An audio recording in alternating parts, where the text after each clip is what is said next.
There are four major crimes under the Violence Against Women Act: domestic violence, dating violence, sexual assault, and stalking. So how do sexual assault, or sexual violence more broadly, and stalking intersect?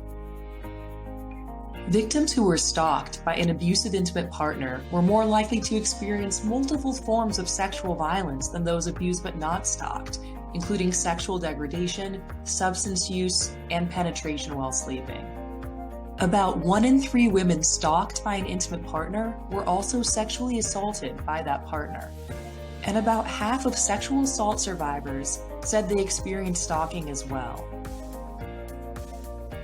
Well, remember that stalking is a pattern of behavior directed at a specific person that would cause a reasonable person to feel fear for their safety or the safety of others, or to suffer substantial emotional distress. So fear or emotional distress about what? Many stalking victims and survivors are afraid of sexual violence. In fact, while stalking statutes vary across the country, most include fear of sexual violence.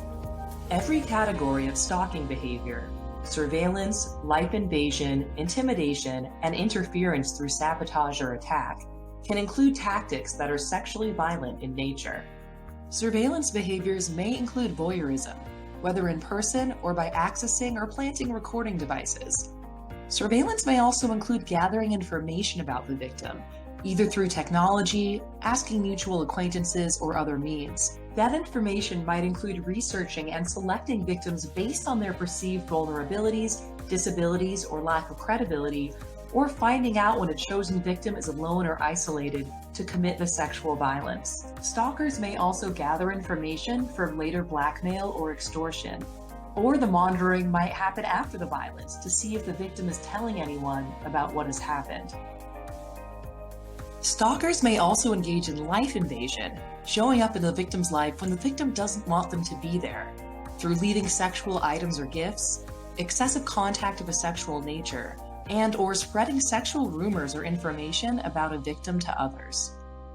Many stalkers intimidate their victims through both direct and indirect threats.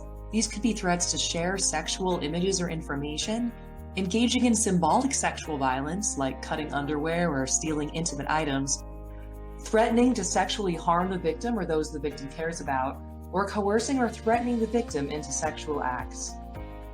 Interference through sabotage or attack may include tampering with or stealing birth control, posting or sharing intimate images of the victim, spreading sexual rumors, impersonating a victim online to set them up for sexual violence, or actually committing a sexual attack.